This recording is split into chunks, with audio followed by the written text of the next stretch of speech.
Si hiciéramos una encuesta a cualquier persona que nos encontramos en la calle y le preguntáramos, ¿cuál es tu mayor ambición en la vida? Pero de verdad, desde el corazón, seguro que nos dirían estar bien, tener salud, lograr ese bienestar, equilibrio en la vida que nos hace, bueno, pues vivirla plenamente, con la atención plena, que ahora se lleva mucho también este concepto, pero claro, el concepto de bienestar, cuando lo llevamos al ámbito corporativo, tiene unas connotaciones que se salen un poco de las connotaciones que tienen en el ámbito personal. El valor que tienen los programas de bienestar corporativo en las organizaciones, en un momento en el que, si bien las empresas no tienen que suplantar la responsabilidad que el propio empleado tiene con su salud, su bienestar físico y su emocional, sí que son un apoyo, y deben serlo, un apoyo fundamental para que la experiencia de trabajo sea una experiencia positiva de cara a ese bienestar. Hoy contamos con Alfredo Hernández Pimienta, responsable comercial de Savia Salud Digital del Grupo Mapfre, con quien vamos a tener, espero seguro, una interesante charla en torno al bienestar corporativo. Bienvenido a las entrevistas de ORH.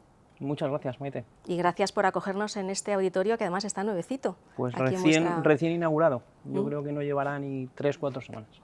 Como decíamos al principio, el concepto de bienestar, cuando hablamos desde nuestro plano personal, pues tiene unas connotaciones muy determinadas, pero lo llevamos al mundo de la empresa y...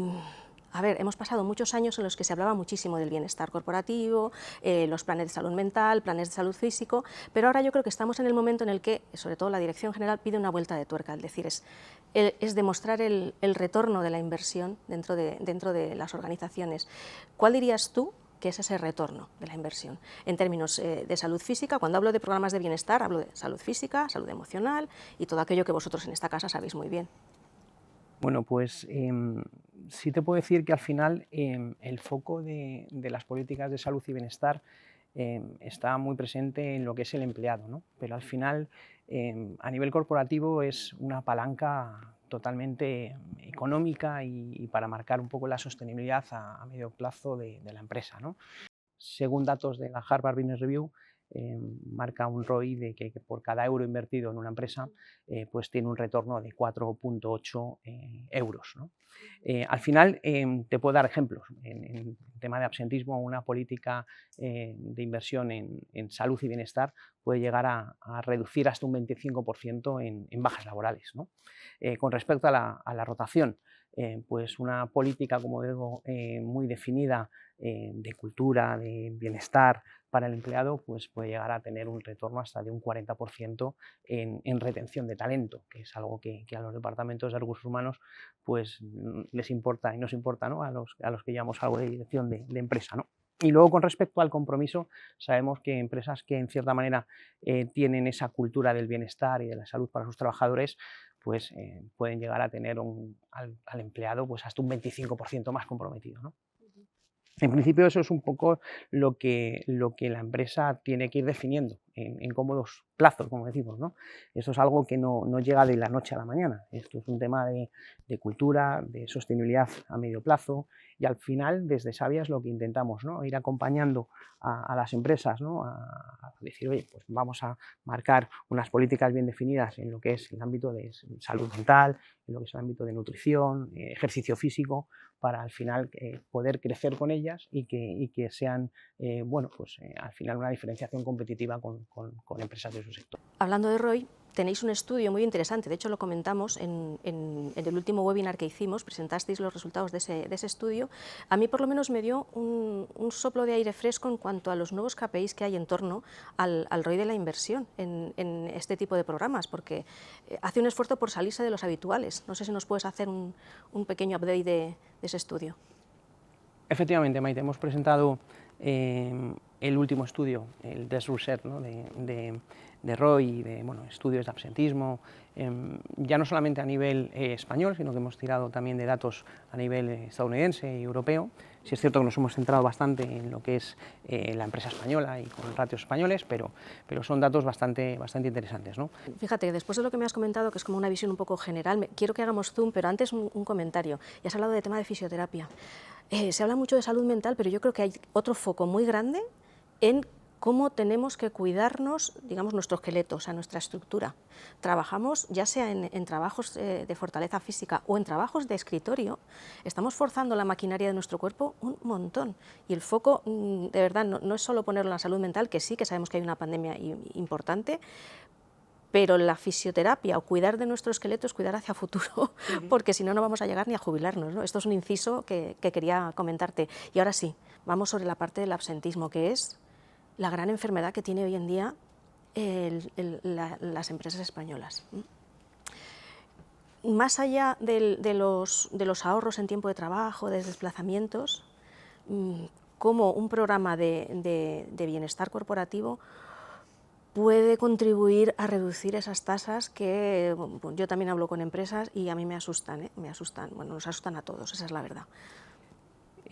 Sí es cierto que es una problemática latente y tangible, ¿no? Hay un estudio de ADECO, 2023, que es el último que publica, que viene a dar una cifra que te hace pensar, ¿no? Estamos hablando de pérdidas por absentismo en España por encima de los 100.000 millones de euros. Esto es algo que impacta, da lo mismo que la empresa sea de 2 trabajadores, que la empresa sea de 60.000 trabajadores, ¿no? Al final, lo que buscamos es prevenir, ¿no? Hay que trabajar en 2 vías.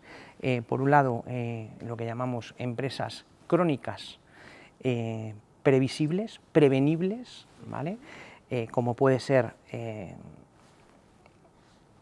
un azúcar en sangre, lo que viene a ser una diabetes, ¿no? Lo que viene a ser un sobrepeso, lo que viene a ser una hipertensión.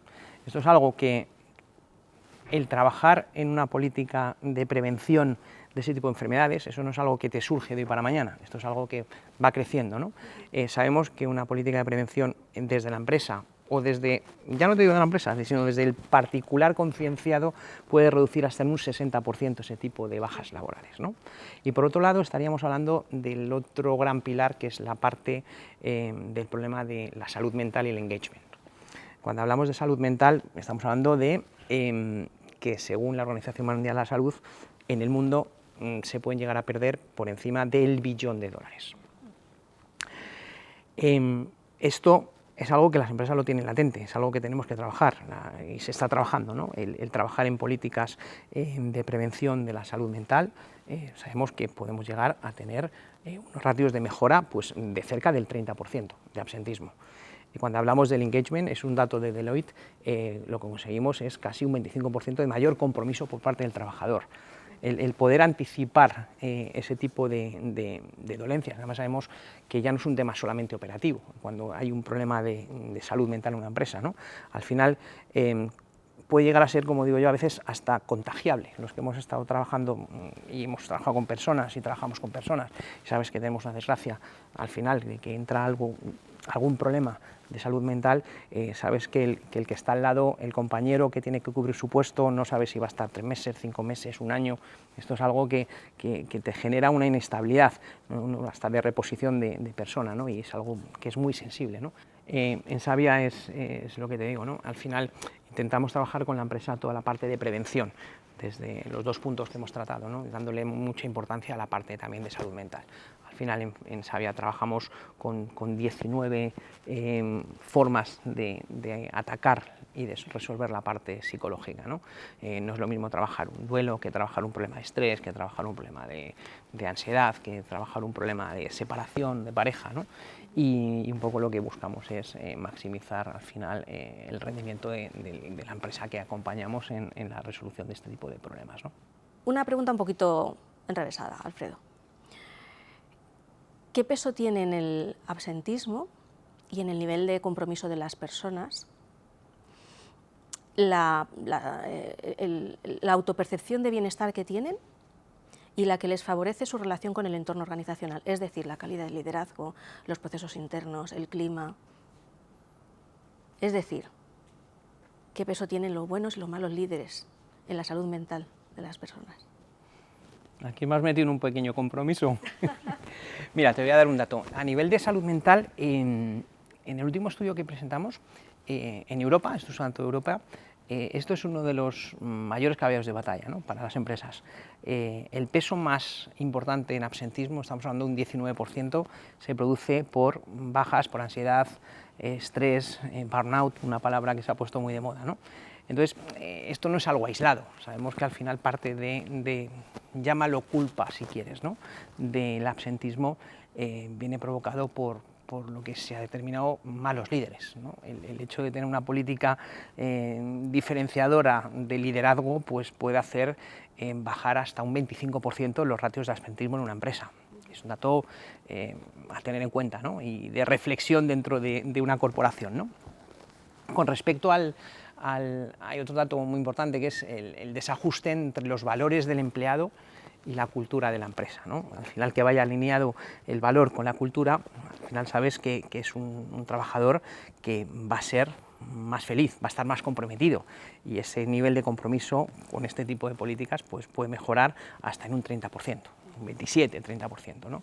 Y por otro lado, es la falta de percepción de un no desarrollo profesional, que también es algo que va a generar pues mayor rotación, ¿no? Por parte del trabajador, ¿no? Por eso ese crecimiento, esa sostenibilidad, que en la mediana gran empresa, al final, que entre una persona le puede permitir el decir, oye, yo voy a ascender, voy a desarrollarme profesionalmente y se va a quedar más, ¿no? Al final sabemos que en la sociedad actual el empleado casi puede elegir el trabajo que quiere, si es una persona con un cierto nivel, y la retención del talento es una de las cosas que más nos cuesta en las empresas grandes, ¿no? De ahí que al final desde Savia pues trabajemos esto, ¿no? el dar sesiones pues, de formación, programas muy dirigidos a directivos para un poco trabajar esta parte del liderazgo. Es que hay una cosa importante, Alfredo, y es que ¿quién cuida de los jefes? Es que muchas veces yo pienso en los mandos intermedios, están en el medio de todo. Somos exigentes o son exigentes con ellos desde arriba, pero también desde abajo. Y muchas veces intentan dar mucho más de lo que tienen, o incluso no se cuidan a sí mismos como deberían cuidarse. Tienen tanto foco puesto en su equipo que dejan o descuidan pues, identificar tempranamente cuando tienen síntomas de estrés o cuando flaquean de verdad y dicen hasta aquí he podido llegar, ¿no? Yo creo que ahí es donde tienen que ir orientadas esas acciones que comentabas tú de formación, de sensibilización, de creación de cultura de liderazgo y de cultura de gestión. Pues mira, al final los directivos, los jefes, hasta algunos también podemos decir mandos intermedios, ¿no? Son los grandes obligados a veces de las empresas, ¿no? Me dices, ¿quién cuida al líder? ¿Quién cuida al final al responsable, ¿no? Pues hay un dato que es tremendo, ¿no? Que sabemos que el 73% de los directivos sufren mayor estrés que los equipos que tienen. Entonces, es un dato que es totalmente empírico, ¿no? Entonces, ¿qué se hace? ¿Qué estamos haciendo? Pues lo primero, poner una cultura en los departamentos de formación. Cuando tú das una sesión formativa para un líder, que a lo mejor le hablas de ratios, de ROI, le hablas de cosas más tangibles, de productividad, también tiene que ir la parte de cultura, también tiene que ir la parte de bienestar, la parte de salud, y explicarle pues estas métricas que hemos visto antes, ¿no? Lo que hemos visto de cómo con €1 de inversión en psicología podemos llegar a 11, tenemos que saber enseñar a los líderes a enseñar y a gestionar personas, que es algo fundamental en las organizaciones. Desde el punto de vista de acceder a la psicología, ¿no? A veces nos preocupamos o se preocupan más de la parte del empleado que la parte del directivo, ¿no? Él tiene que tener los mismos accesos a los servicios de psicología, a lo mejor el tema de coaching, por ejemplo, que también se está utilizando. Desde el punto de vista, por ejemplo, de la desconexión digital.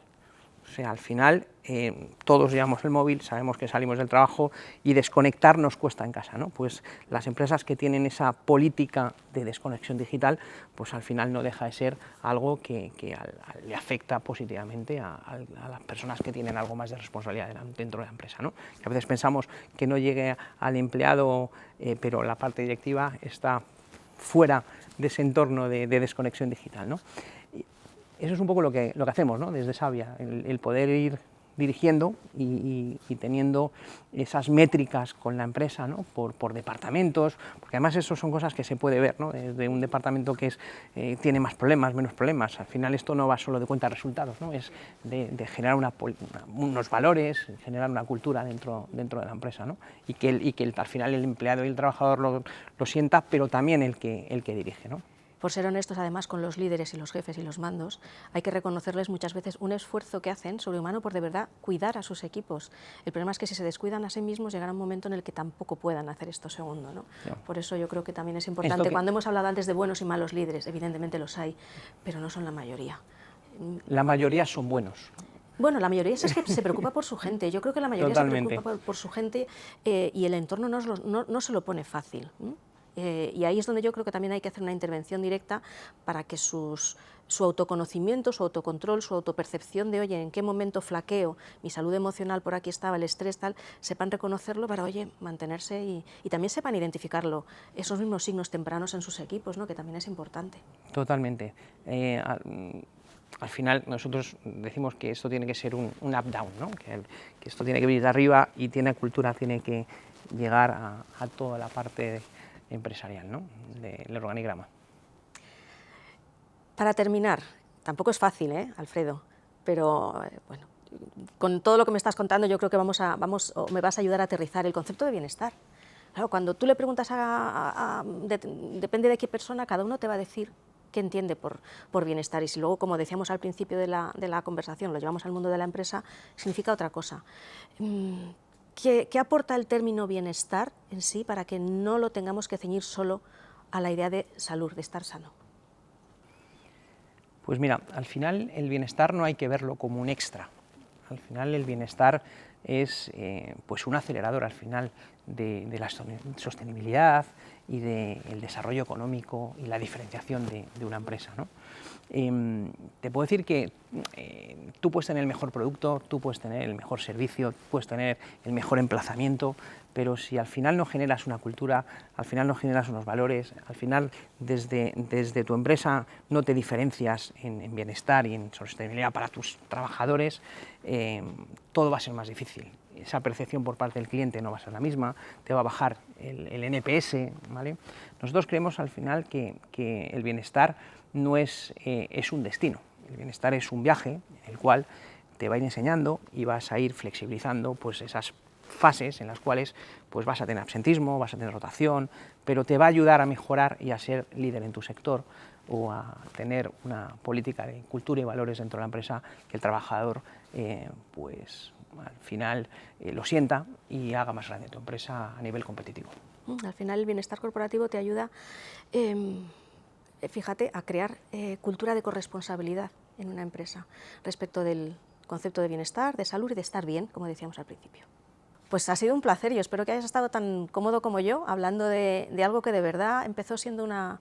A mí lo de decir que es una moda no me gusta, pero es verdad que empezó siendo una tendencia y yo creo que ahora es una necesidad que tiene que estar muy bien ubicada en las organizaciones con sus KPIs. Yo creo que aquí hemos dado unas cuantas ideas de verdad de cómo posicionar esto como un retorno de inversión, y con la idea, como decíamos también a lo largo de la conversación, de esa corresponsabilidad empresa-empleado. Espero que hayas disfrutado como yo. Pues te digo lo mismo, ha sido un placer, Maite, estar un ratito hablando de bienestar, de salud. Te damos las gracias también desde Savia y desde Mapfre Salud Digital y estoy contigo. Al final, las políticas de salud y bienestar ya las grandes empresas lo integran dentro de los programas de ESG, de gobierno corporativo, pero esto va llegando ya hasta la última empresita, startup, que tiene que pensar en cuando ficha a un trabajador y hacerlo de otra manera y ser diferenciador. Ese será el motivo de la siguiente conversación. Seguro, Muchas gracias, seguro. Alfredo. Gracias a ti.